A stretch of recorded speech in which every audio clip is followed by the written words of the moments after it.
출애굽기 14장 10절부터 14절까지 한 절씩 교독하겠습니다. 바로가 가까이 올 때에 이스라엘 자손이 눈을 들어본즉 애굽 사람들이 자기들 뒤에 이른지라. 이스라엘 자손이 심히 두려워하여 여호와께 부르짖고 그들이 또 모세에게 이르되 애굽에 매장지가 없어서 당신이 우리를 이끌어내어 이 광야에서 죽게 하느냐. 어찌하여 당신이 우리를 애굽에서 이끌어내어 우리에게 이같이 하느냐. 우리가 애굽에서 당신에게 이른 말이 이것이 아니냐. 이르기를 우리를 내버려 두라. 우리가 애굽 사람을 섬길 것이라 하지 아니하였더냐. 애굽 사람을 섬기는 것이 광야에서 죽는 것보다 낫겠노라. 모세가 백성에게 이르되 너희는 두려워하지 말고 가만히 서서 여호와께서 오늘 너희를 위하여 행하시는 구원을 보라. 너희가 오늘 본 애굽 사람을 영원히 다시 보지 아니하리라. 함께 읽습니다. 여호와께서 너희를 위하여 싸우시리니 너희는 가만히 있을지니라. 아멘. 430년 동안 노예살이를 하던 이스라엘 백성을 모세가 인도하여 출애굽시켰습니다. 모세를 따라 이스라엘 백성은 홍해 앞에서 장막을 쳤습니다.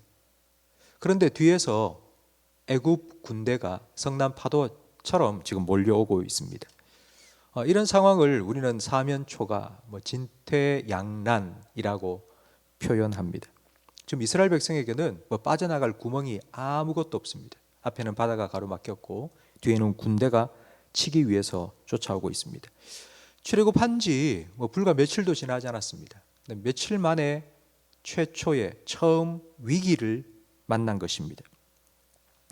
우리도 살아가다 보면 이런 상황을 만날 때가 참 많이 있습니다. 하나님께서 분명히 오케이 하셨고 하나님께서 가라 하셔서 왔는데 막다른 골목길에 다다른 것 같은 상황이 눈앞에 놓일 때가 있습니다. 기대를 가지고 하나님께서 이번에는 뭔가 이루실 거야. 그런데 얼마 가지 못해서 숨이 턱턱 막히는 그런 상황을 만납니다. 희망을 가지고 출발을 했는데 그런데 얼마 가지 못해서 절망에 부딪힐 때가 우리의 인생에도 참 많이 있습니다. 지금 이스라엘 백성은 그런 상황 속에서 이렇게 반응합니다. 심히 두려워하여 여호와께 부르짖으며 또 모세에게 이르기를 11절 말씀에 애굽에 매장지가 없어서 당신이 우리를 이끌어내어 여기서 죽게 하느냐. 어찌 당신이 우리를 애굽에서 이끌어내어 우리에게 이같이 하느냐 라고 반응합니다. 여러분, 이 이스라엘 백성들의 반응을 어떻게 생각하세요? 너무하다 싶으십니까? 저는 당연하다고 생각됩니다. 당연합니다. 이런 반응 당연합니다. 저라도 아마 이랬을 것 같습니다. 이런 상황 속에서 마치 믿는 도끼에 발등 찍힌 것 같지 않겠습니까? 믿고 따라 나왔는데 죽을 상황이 되었다. 이런 반응은 당연한 것 같습니다. 이스라엘 백성들이 원망을 쏟아놓는데 그 원망이 하늘을 찌를 듯합니다. 왜 우리를 여기서 죽이려고 하느냐? 우리를 죽이려고 이끌어내느냐?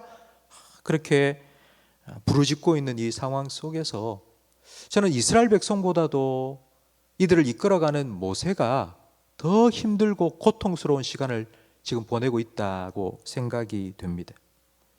이들을 계속 이끌어 가야 됩니다. 앞으로도 이런 상황이 계속 찾아올 수 있습니다.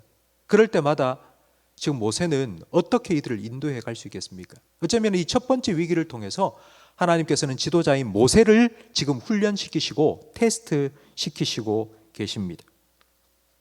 여러분이 모세가 되었다고 한번 생각해 보십시오. 모든 백성들이 다 원망을 쏟아놓고 있습니다. 그럴 때 여러분 어떻게 반응하시겠습니까?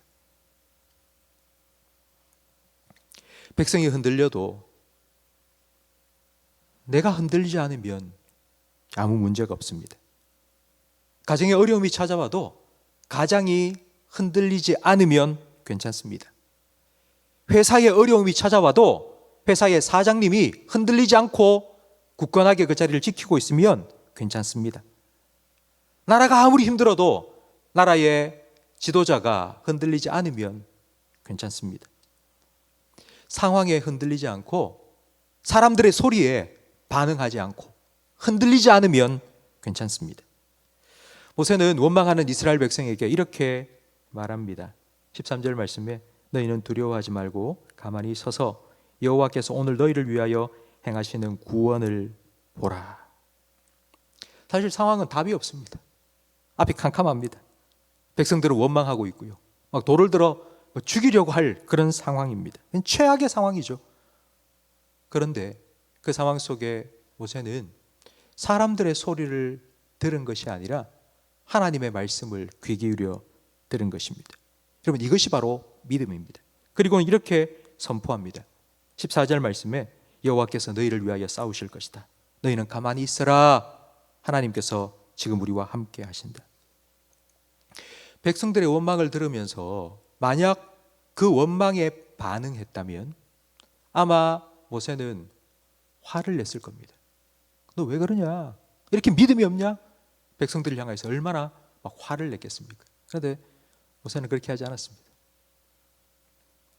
아무 말도 하지 않고 하나님 바라보자고. 이스라엘 백성은 애굽 군대를 바라보면서 두려워했습니다.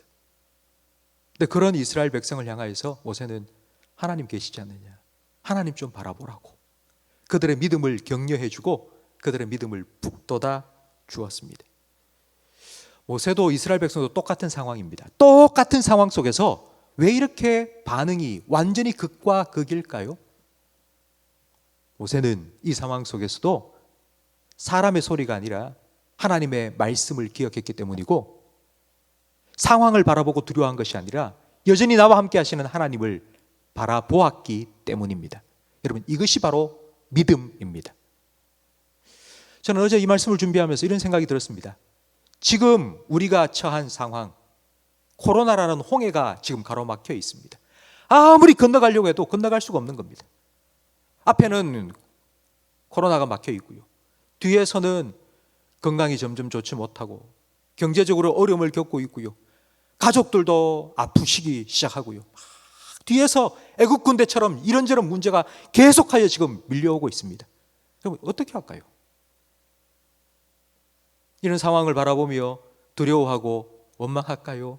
아니면 모세처럼 하나님 말씀을 기억하고 하나님을 다시 바라보고 다시 힘을 내고 믿음으로 나아가겠습니까? 성도 여러분, 오늘 우리가 함께 불렀던 찬송가 413장 가사를 한번 생각해 보십시오. 잔잔한 강 같든지 아니면 큰 폭풍이 몰아치는 그런 같은 상황이 내 앞에 펼쳐진다 할지라도 내 영혼 평안해, 내 영혼 평안해. 주님께서 나와 함께 하시기 때문에 여러분에게 믿음의 눈이 활짝 열려서 어떤 상황 속에서도 여전히 나와 함께 하시는 하나님을 바라볼 수 있기를 주님의 이름으로 축원합니다. 앞에 무엇이 가로막혀 있고 뒤에서 어떤 일이 우리에게 몰려온다 할지라도 하나님 바라보시고 하나님 참된 평안으로 흔들리지 않기를 간절히 바랍니다. 그리고 혹시 여러분 주변에 흔들리는 분이 혹시 계십니까? 이런 상황에 있어서 너무 힘들다, 나 너무 괴롭다, 어떻게 해야 될지 모르겠다, 혹시 그렇게 힘들어하는 분이 혹시 계십니까? 모세와 같은 사람이 되십시오. 믿음을 격려해 주십시오. 하나님 계신다고 우리 함께 하나님 바라보자고, 하나님 의지하자고, 하나님 부르짖고 하나님 앞에서 하나님께 부르짖고 하나님께 맡기자고 믿음을 격려해 줄 수 있는, 함께 사람들과 함께 반응하는 사람이 아니라 하나님 앞에서 흔들리지 않고 하나님 앞에 믿음의 반응을 보일 수 있는 저와 우리 모든 성도님들이 되시기를 주님의 이름으로 축원합니다. 기도하겠습니다. 신실하신 하나님, 회전하는 그림자조차 없으신 하나님 아버지, 지금 우리 앞에는 홍해와 같이 코로나가 가로막혀 있습니다. 그리고 우리의 삶의 뒤에서는 애국 군대와 같이 경제적인 어려움, 그리고 육신의 질병, 여러 가지 문제들이 우리를 쫓아오고 있습니다. 우리가 할 수 있는 일은 아무것도 없습니다.